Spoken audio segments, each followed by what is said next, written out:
अस्सलामुअलैकुम कैंडिडेट, अगर आपने एएसएफ असिस्टेंट डायरेक्टर बीपीएस 7 के लिए अप्लाई किया था तो ये वीडियो आपके लिए बहुत इम्पोर्टेंट है।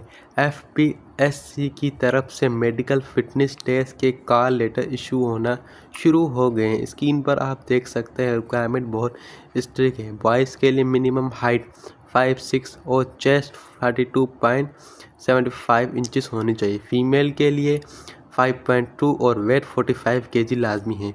चेक करें इस कैंडिडेट का टेस्ट 40 मई 2026 को एएसएफ कैंप बकाया पेशावर में सुबह 9 बजे अपना ओरिजिनल सीएनसी ले जाना लाजमी है, वरना एंट्री नहीं मिलेगी। फिजिकल स्टैंडर्ड्स में आई साइट और स्टेमिनिंग भी चेक की होगी।